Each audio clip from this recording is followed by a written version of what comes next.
Veterans call this an outrage that dishonors them and those who fought and died in battle. It's a kind of deception that seems rampant across the country and now especially on the internet. Imposters who falsely claim they have the medals and the accolades that they didn't really earn.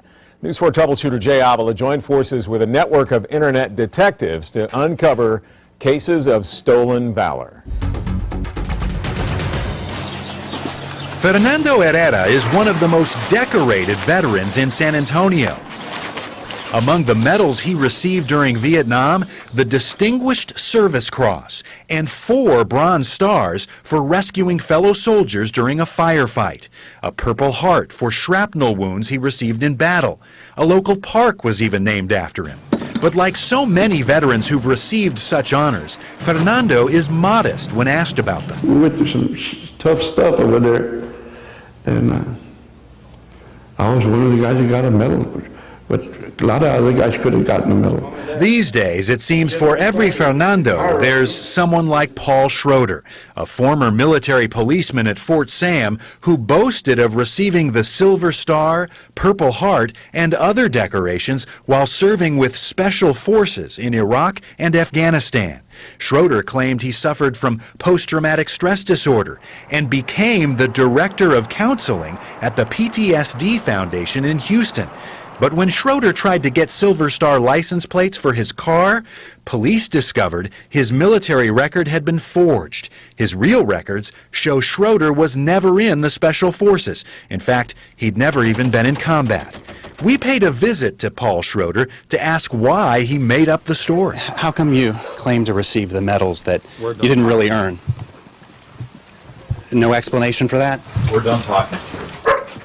How could you counsel veterans when you hadn't told the truth about your experiences?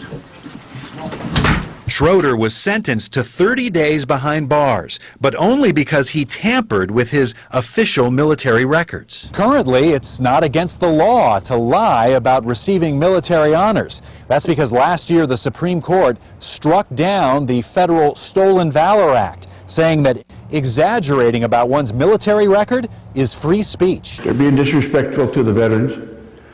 They're being dishonest to themselves and to their families, and they're going to pay the price eventually. Now, a growing number of websites are out to expose and embarrass phony war heroes. Sites like Guardian of Valor, Fake Warriors Project, Stolen Valor Offenders, and This Ain't Hell investigate claims of battlefield heroics by examining actual military records. The Fake Warriors Project worked with us on the case of this former Marine from Pearsall, Albert Bustamante. Pictures show him wearing the Bronze Star ribbon, along with other insignias and badges from the Vietnam War. The problem is, Bustamante's military record shows him not joining the Marines until 1976, after the Vietnam War ended, and doesn't list the medals and citations seen in the pictures.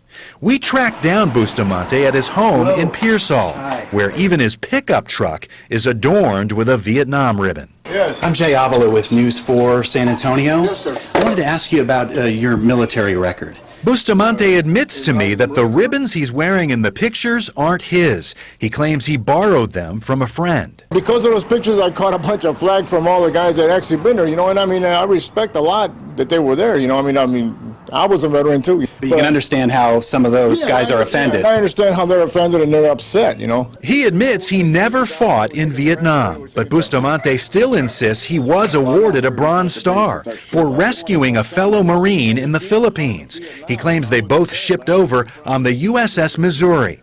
We checked, and the Missouri wasn't being used by the Navy at the time. It was actually a floating museum. Now they gave me an award, and they said it was the Bronze Star because I saved his life. Now, but there's nothing on your military record making reference to that. That's what I'm saying. See, they gave me this military record that they showed me, and they said, well, look, there's nothing on here. I tell them, look, I served for my country. I know what I did, and I served there. Coming up tomorrow night may be the most brazen case of stolen valor. Her outrageous war stories divided a small town, but she's not bragging anymore. I'm News 4 troubleshooter Jay Avila. Now, he mentioned the Stolen Valor bill there that was struck down by the Supreme Court. A new bill has been introduced in Congress, and it would make it a federal crime to lie about your military medals or honors in order to receive financial or health benefits. Of course, we'll track that here, and we'll let you know what happens here on 4.